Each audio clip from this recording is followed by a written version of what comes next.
Hello, welcome to Living History. I'm your host, Mike Hauser. And today we have who could probably be described as the Thousand Oaks ultimate volunteer, Betty Langlois. Welcome. Thank you. So Betty, tell us, when did you and your husband first come to the Conejo Valley? We came to the Conejo Valley in early spring 1963.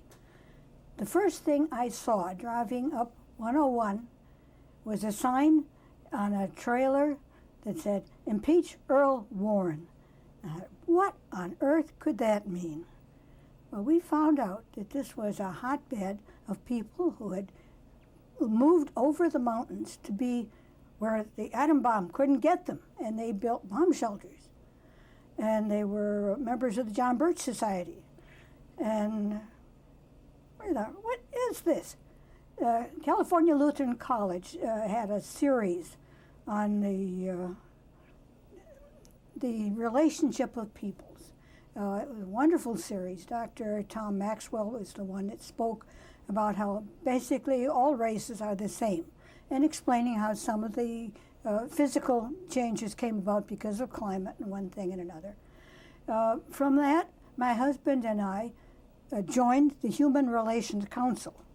And it was largely ministers associated with CLC, and they attracted a bunch of us who were not members of the John Birch Society, but thought that idea was absolutely awful. What were they opposing? And that was the year the city of Thousand Oaks was going to become a city. We bought a home in the area called Shadow Oaks, which is just west of Moore Park Road. Reba Jeffries was mad at her brother and took the Timber School District map down to the county and proposed setting up a city of Newbury Park, and then did nothing about it. So meanwhile, the city of Thousand Oaks was formed, and we were not in it.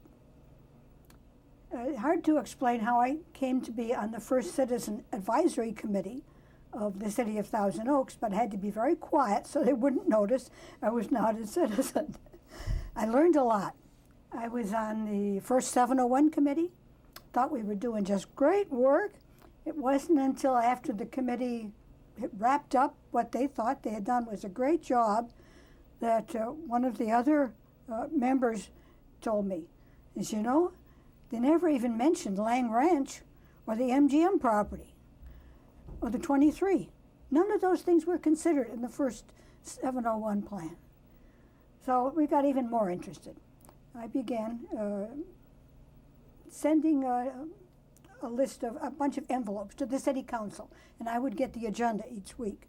And if it's anything that seemed to impinge on the need for housing, I would be there. I was there largely as a volunteer for the League of Women Voters, and when there was nothing that they could speak to and something needed to be said, I'd speak for the Human Relations Council. When they wanted a new president for the Human Relations Council, they called Al, my husband, and asked him to do it. He couldn't do it. So I ended up president of the Human Relations Council, my first office. From there, I think the next exciting thing I did was it was time to adopt a housing element for the city of Thousand Oaks. And I wrote an impassioned plea that didn't pass muster with the League of Women Voters. And I spoke before the City Council for the Human Relations Council. And they clapped, they applauded. It got a lot of support. That was the first time I met Joe Bowman. In fact, he and I used to sit in the chairs and try not to fall asleep in the first city hall. I've known all the councilmen for years. It's been a very interesting life. Some of them didn't like what we were trying to do. Most of them were very supportive. When aerospace was losing contracts, they were winding down the Vietnamese War. Engineers were out of work. They laid off thousands. And people in Thousand Oaks that had bought these homes and thought they were there in this wonderful community didn't know if they'd be able to stay or not. A woman started collecting food in her garage, and it was a wonderful idea, but it was too much because people were coming there day and night, and it was breaking up her marriage. Hmm. So we decided to start a food bank, and that became MANA. For a year, we gathered support. We talked to people all over the Caneo. One friend came to the meeting and said, "You need money." He said, "Why don't you go to the city council and ask for $5,000 of the Jantz funds?" So they thought it was a great idea. The whole board thought that was marvelous. Then, who's going to write the grant? And they all looked at me. So I put together what information I could. Apparently I did it well enough. We gave it to the city council, and there were many others responding. We got the whole $5,000. Then before I could get it, I had to establish MANA as a 501c3 corporation, whatever that was. So I went to Chuck Cohen and asked him what I could do. And he let me borrow the organization rules for one of the community organizations. And I wrote ours from that, submitted it, and we were accepted as a 501c3 in time to cash the check. And we were off. So then we needed a place to operate.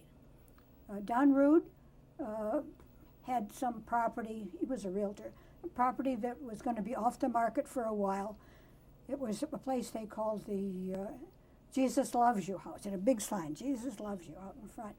And there was an old garage behind it with a big sliding glass door that had been a dance studio. And he says, "Well, you could use that. We wouldn't charge you anything. What the heck? You know, you can use that." So Al went down on his Christmas vacation and got some volunteers to help him clean it up. And then he built shelves and a counter, and he rebuilt that sliding door. And when he had the beams ready to go up, all alone on a ladder, he had one up there on in the brackets, and he's trying to put the other one up. He could not do it. And he just said, "Lord, you're going to have to help me." And the beam floated up. So MANA opened the first week in January. Wonderful and story. From then on, I called myself the coordinator. I kept track of the volunteers, made sure someone would be there every day. Before this, I had gone to the Board of Supervisors, because that's how you get at the Public Social Services, and got them to admit that there was no way any poor person in the city of Thousand Oaks could get to see me to get the commodity foods they were distributing. I said, "We'll distribute them for you free. If you give them to us at MANA, we'll follow any directions. The Public Social Services can come and train us. We'll distribute them 2 days a week for people in Thousand Oaks." So we did. And we did that until they finally switched to food stamps. And 2 days a week we were open for commodities, and the other 2 days for the donated food for MANA, and the community donated food. They always have, and they always will. There was never a time when there was nothing there. I've seen times when it was so close, someone would come in and there seemed to be nothing for them, and right behind them is someone with a bag full. It just worked out that way. It was a wonderful thing to be part of. So Al and I spent a lot of our life, our weekends, anytime anything happened during the week, we would be down there to do what was needed. And we stayed with it until after he retired, when it was time for them to hire a coordinator. It was more than a volunteer needed to do, and more than a retiree wanted. Right. Now, your husband retired from which corporation? From Northrop. He worked at Northrop until he retired. Wonderful. Now, in addition to yourself and your husband volunteering, I understand that you had 12 children in the household. We had 12 children. Did they help you in the volunteer activities as well? Ann was in the Lancer Choir at Thousand Oaks High School. And she got Mr. Wiles to let me go over there and ask for volunteers. And several of the Lancer Choir volunteered to come down and help us. And Annie and her friends used to come. But largely the volunteers were women while their children were in school. So our hours had to be from, 1 to 3, which would let them get home before the kids got out of school. And it worked very well. We were only open a couple hours at a time because we didn't have a lot of food, and there weren't a lot of people that were coming. It was enough to take care of the ones that heard about us. And part of the work that we did, because I had done a study for the League on welfare, what it did and what it didn't do, I would be able to talk to the people when they came in and convince them that in their situation they really should apply for welfare now and then look for work. Because if a woman applied for welfare and got a job while she was on welfare, they'd pay child support. Right. I mean, they would give her daycare, and they wouldn't if she was already working. It was a crazy system. So we found out the biggest problem for the families, just like it is today, was lack of medical care. If they were on welfare, they would get Medicare. Right. Now, you had talked about the sense of community when you had first moved here. Tell us a little bit about your first impressions about what it was like for a family in Thousand Oaks and how it's evolved over the time. Well, I know first what happened on my own block. We were families that moved in within a few months of each other into a tract, and most of them have been sold on the idea that you're moving up, living out here. You know, it's just, you're stepping up into society and so forth. So at first, the women were hiring someone to come clean their house and hiring landscapers, and we were a scandal to them because I was out there sifting dirt on the front yard, shoveling it through a big screen that Al set up for me and getting the boys to help me wheel it around. And the man across the street came over and told, Al, you're giving the neighborhood a bad reputation. We're supposed to be going golfing on Saturday. They just looked at him like he was simple. He says, no, this is what we do. You're crazy. There's no reason why you can't do some work. It's good for the kids. They need some exercise, and it was great for my muscle.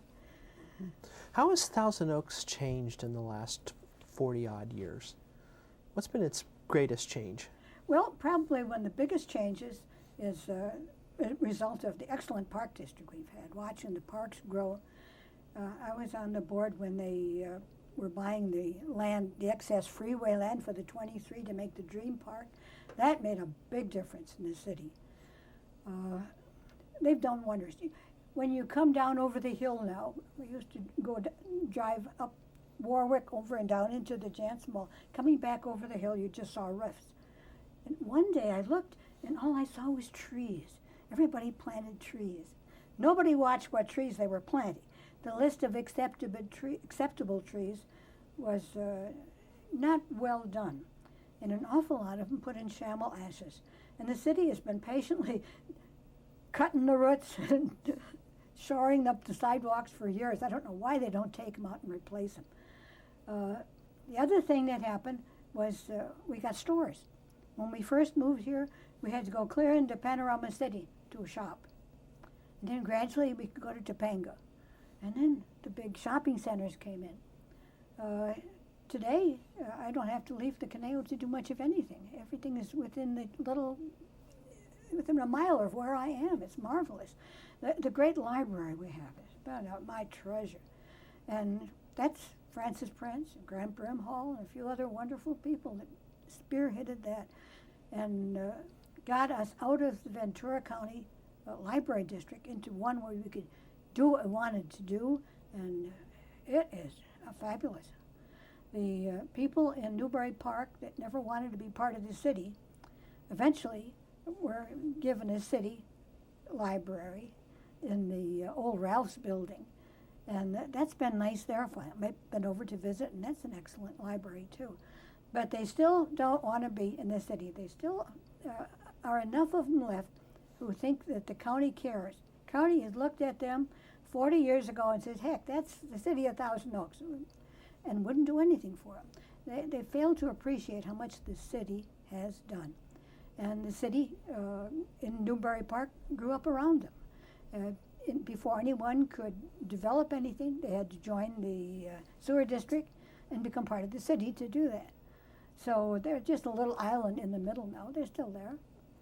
What were your impressions of the first city councils? Did they do a good job in helping guide the city? Well, what the first city councils were a mixture of members of the homeowners associations that sprang up right away to enforce the CCNRs and delegates from the developers. And it was push and tug as to who was going to win.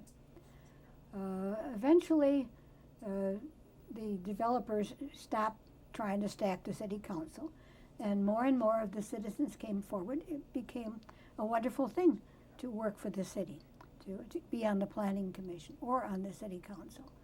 And they loved what they were doing. I was amazed at the hours those people would spend.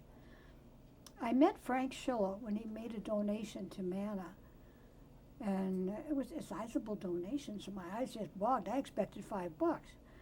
I'm gonna talk to that guy. So the next time I saw him, I got him to get on the board of Manna. We made him president. And from there, he's the one that started Many Mansions. I can remember sitting in his office saying we needed some way we could help the people who qualify for Section 8 housing, but don't make enough to pay the difference with the rents in Thousand Oaks because they're so high. Some groups that would charitably donate a portion that could be used to shore that up. And Marvin Sosna from the News Chronicle was there, and he's the one that suggested the name Many Mansions. In my father's home, there are many mansions, and there was this good Jew sitting there telling us that, and we loved him. That was a great time. And then Frank Schillo got on the city council. From there, he went to the Board of Supervisors. And he often remembers the fact that I remember the time you talked me into all this. Now, you had an interesting story about our current city manager, Mary Jane Laz, who is going to be retiring soon. Tell us a little bit about your history with her. Grant Brimhall was interested in the things I was getting into. And he would say, you know, Betty, anything moving in this town, you're behind it. So when it was time to look for a new assistant city manager, he said, Betty, I want you to be on the review board. So I went there and sat, and with a couple of other city managers, we interviewed a number of people, and she was far ahead of all of them with her answers, with her attitude, and we said, 100% we all picked Mary Jane Laws to be what he needed. And he told us afterward that she's exactly what I wanted. I wanted someone that will get out there and do things. That I don't want somebody to just sit around and show off. She will do it, and she has. She's been a wonderful city manager. I've been mighty proud of her. What are some of the current challenges facing the city and this current city council? What are some of the issues that they should be looking at? Well, they do look at them. The biggest problem is that we're unable to provide enough housing for low-income families. The only reason we've done what we've been able to do has been because of Many Mansions, and they've stepped in and rebuilt and taken over to manage apartments that were being abused, people that were being bothered by drug dealers, cleaned all those up, done a wonderful job. So all of the housing for low-income families now is pretty well connected with Many Mansions. The city has been very supportive of them.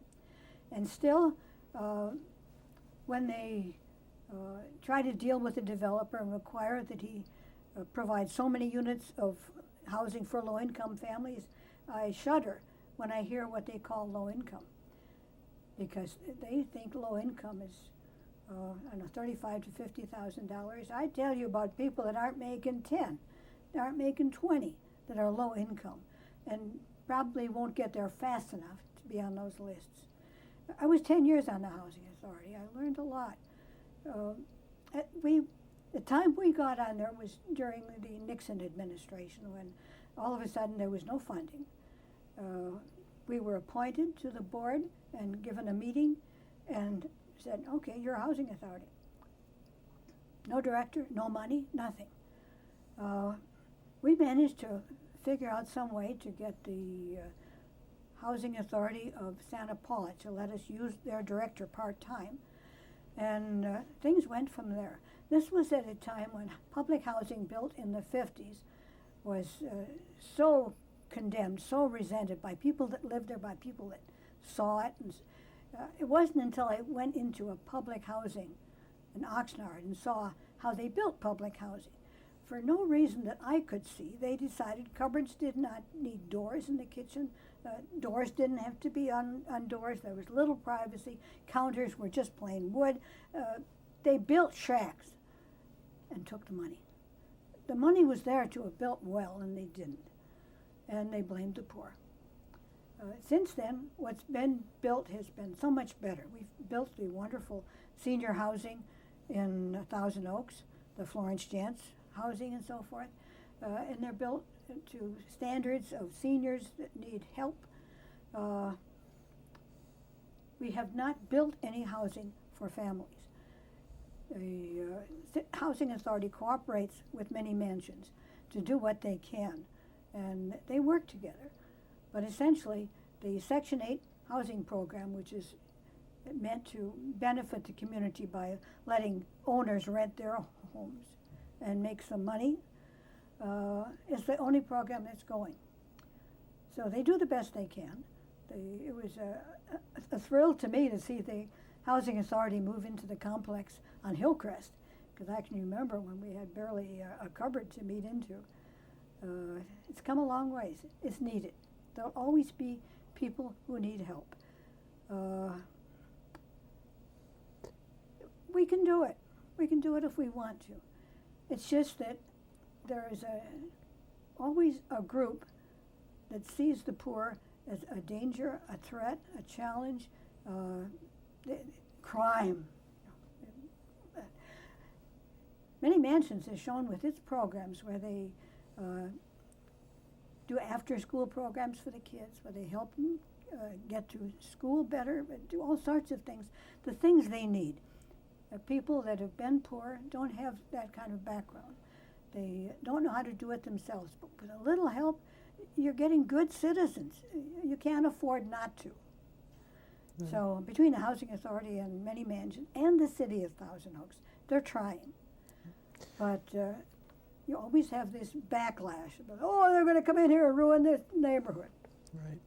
Now, in addition to yourself, with all the various volunteer activities that you've done, hey Mike, we're going to take a break here and fix the microphone. Okay. We'll pick it up with that question. Okay. What were you going to ask? Well, I'll just hold off. That way we don't get any. Just need to fix your microphone real quick. Excuse me. Oh. Start to slide down on us a little bit. That should be fine. Go. Thanks. Mm-hmm. Give me 5 seconds. No problem. Get buttoned in.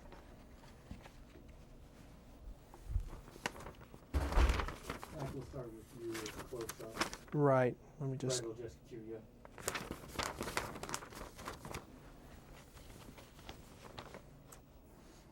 Now, in addition to all of your volunteer activities, your husband, who unfortunately we're unable to interview, was also very active in the community. Why don't you tell us a little bit about the things that he was doing and the things that you did together as a pair? Well, certainly, Manna, we did together as a pair. He was working, and it would be late when he would get home. But weekends were Manna days. We would work down there. When we finally bought the little house for Manna, he's the one that did the construction, that did the remodeling, that was always down there to fix everything. He spent a lot of his life fixing things. He was an engineer, a very good engineer. He could have had 3 degrees, but he specialized in electrical engineering and became an expert in numerical control of machine tools. Spent a lot of his time across the country on the Aerospace Industries Association meetings. He was secretary and so forth for years. He was the lowest paid, lowest ranked man on something where you had the top people in the country coming to these meetings and appreciating him. So other than that, when he came home, you have 12 children in a house with 4 bedrooms and a den. The first thing he did was build a family room for the boys. And then as they started wanting cars, there was always a car for him to fix when he came home. He spent his nights out in the garage fixing the car or taking down a wall here and making room for somebody else.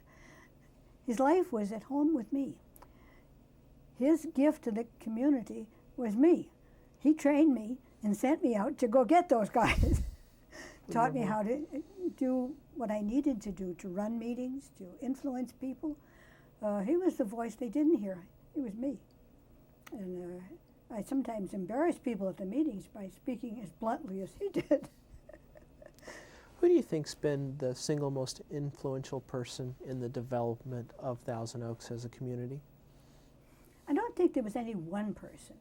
A lot of people have given over and above their time. Alfieri, Francis Prince, those would be two of my favorites. They've done so much. Tex Ward has been an excellent director of the Rec Park District, and you couldn't underwrite what he has done, how it's shaped the community. He's the one that planned from the very start that every school should have a park, and he's seen it happen. It doesn't happen overnight, but with his leadership, there it was. This is magnificent what Thousand Oaks has in the way of schools and parks. What's the single greatest gift or part of Thousand Oaks? Is there one thing that stands out above all the others? Well, certainly their devotion to schools and to education has been a good one. Our schools are top. They keep them that way.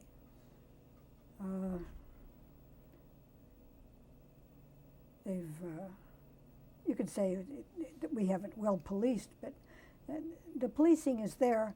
The people themselves are good. And it's a quiet community. It's a place where people love to be and try to take care of the area.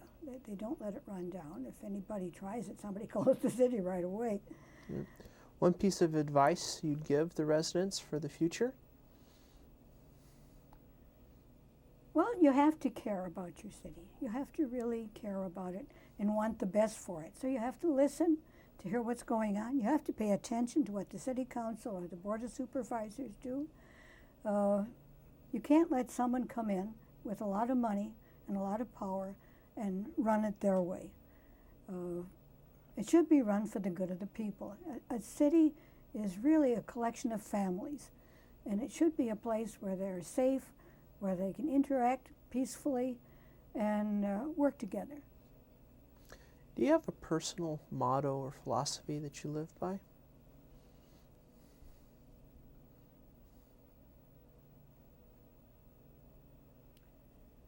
Well, more and more it's live one day at a time and do the best you can. That's about all anyone can do. Who knows what tomorrow will be?